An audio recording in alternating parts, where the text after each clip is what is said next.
Bienvenue à notre MMJ, méditation du jeudi.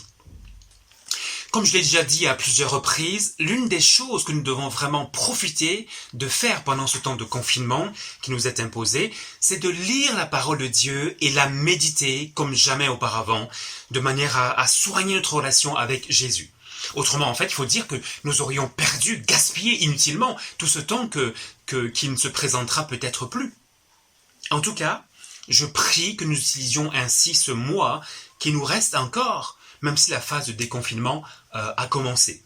En effet, comme vous savez, d'après ce que nous disaient les autorités, il est probable que nous ne nous réunirons pas avant début juin. En tout cas, nous vous tiendrons au courant de l'évolution de la situation. Et frères et sœurs, il faut le dire, vous l'avez déjà réalisé, je crois, quand on prend le temps vraiment pour méditer la parole de Dieu, on n'en sort jamais le même. Et aujourd'hui, justement, j'aimerais que nous puissions nous arrêter sur cette réalité. Regardons ensemble quelques versets au psaume 19, les versets 8 à 12. Psaume 19, versets 8 à 12. C'est David qui parle et qui dit ceci. « La loi de l'Éternel est parfaite, elle restaure l'âme. Le témoignage de l'Éternel est véridique, il rend sage le simple. Les ordres de l'Éternel sont droits, ils réjouissent le cœur. Le commandement de l'Éternel est limpide, il éclaire les yeux. La crainte de l'Éternel est pure, elle subsiste à toujours. Les ordonnances de l'Éternel sont vraies, elles sont toutes justes. Plus précieuse que l'or, même que beaucoup d'or fin, plus douce que le miel, même que le miel qui coule des rayons. Ton serviteur aussi en est averti. Pour qui les observe, l'avantage est grand. J'aimerais juste faire ressortir 3 aspects de la parole de Dieu qui est tantôt appelée loi ou témoignage de l'Éternel, ou encore ordonnance de l'Éternel, ou ordonnance, ordre, commandement de l'Éternel. Et la première chose à souligner est que la parole de Dieu restaure l'âme et réjouit le cœur. Au verset 8, lorsqu'il est dit que la parole de Dieu restaure l'âme, le verbe utilisé évoque en fait un rafraîchissement, un renouveau spirituel. Et en ces temps de confinement qui durent, nous pouvons en tout cas nous sentir là, épuisés, asséchés par diverses situations. Et dans ce cas, nous avons besoin d'être rafraîchis. Nous avons besoin d'un renouveau spirituel. Et où trouver ce renouveau spirituel? Eh bien, dans la parole de Dieu. Parce qu'en fait, en méditant cette parole de Dieu, c'est là que l'âme est restaurée. Et en fait, le mot qui est traduit par âme est de la même racine que le mot psychique, psychologique. Ainsi, si tu te sens psychologiquement et même physiquement fatigué, alors reviens à la lecture, à la méditation de la parole de Dieu. Et alors, tu seras restauré psychologiquement et même physiquement. Et ce qui est frappant, c'est que lorsqu'on médite cette parole, lorsqu'on plonge son regard, son âme dans cette parole, le cœur en sort réjoui. On a cette joie profonde dans le cœur qu'aucune circonstance ne peut vraiment venir troubler. Pourquoi? Pas forcément parce qu'on se croit fort, non. Parce qu'en fait, on a confiance dans le Dieu fort qui dit simplement « et la chose s'accomplit ». Psaume 33, verset 9. Autre effet de la parole de Dieu, elle éclaire les yeux physiques et les yeux spirituels. Le commandement de l'Éternel est limpide, il éclaire les yeux. Fin du verset 9. Il est important d'avoir les yeux éclairés dans ce monde, de manière en tout cas à ne pas marcher non seulement selon la vue. En effet, ce que l'on voit ne correspond pas tout le temps, pas toujours, à la réalité. Il y a beaucoup de bling-bling, de trompe-l'œil, et il faut savoir en fait discerner la vérité, parfois derrière ce qui ressemble en fait à de l'évidence. Vous allez peut-être me dire, mais en quoi le fait de méditer la parole de Dieu nous aide? Eh bien, La lecture de la parole de Dieu, en tout cas, aiguise notre discernement, notre flair spirituel, ce qui nous permet en tout cas de voir la réalité telle qu'elle est du point de vue de Dieu.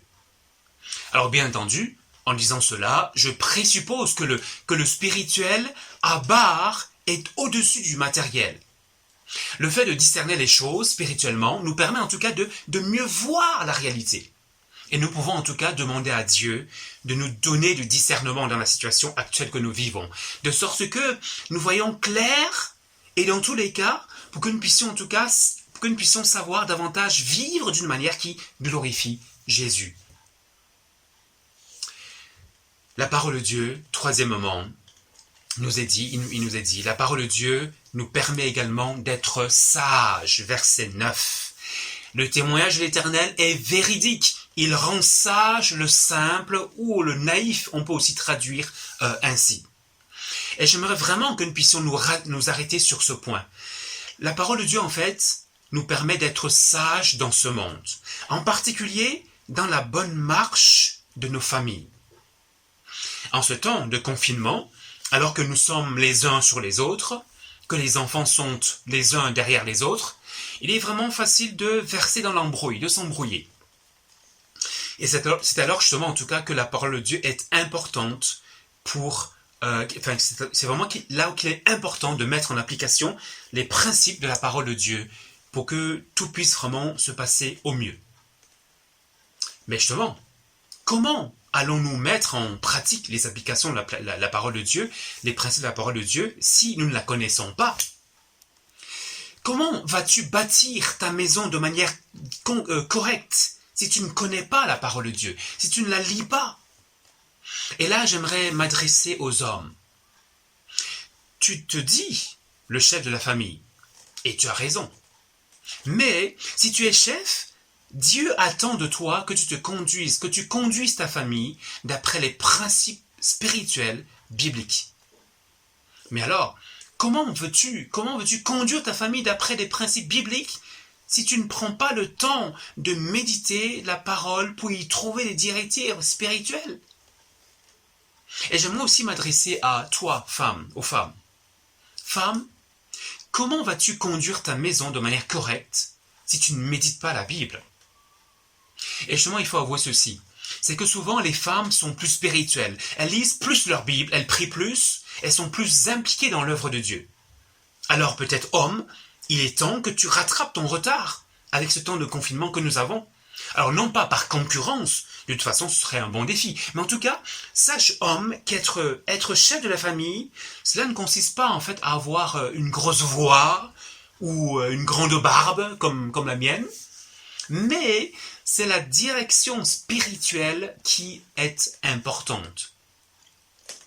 Et justement, dans l'Ancien Testament, on a un de ces cas dans 1 Samuel 25.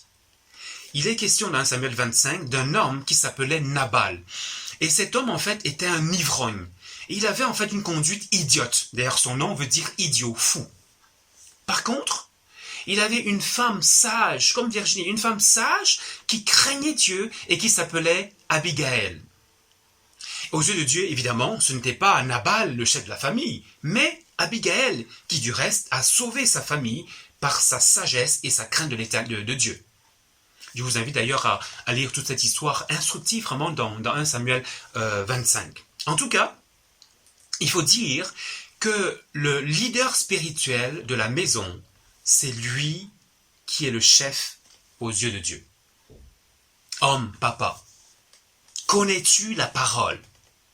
Alors peut-être que tu connais le droit ou l'économie ou toutes les règles de la finance, mais connais-tu la parole?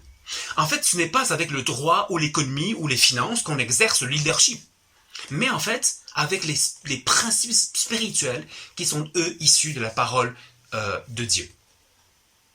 Et je vais terminer avec le verset 12 qui affirme que pour quiconque médite la parole et observe les commandements de Dieu, l'avantage est grand, incomparable. Peut-être que tu es d'accord avec moi jusqu'ici, peut-être que tu veux même davantage lire ta Bible et que cela t'énerve de ne pas y arriver. Alors laisse-moi te dire que les choses parfois ne vont pas toutes seules.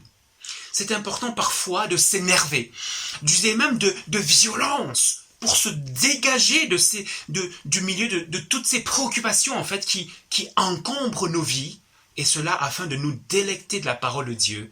Et justement, je prie en fait que Dieu nous donne vraiment cette force, cette détermination pour passer du temps devant lui, pour passer du temps à ce que nous avons vraiment compris comme étant important.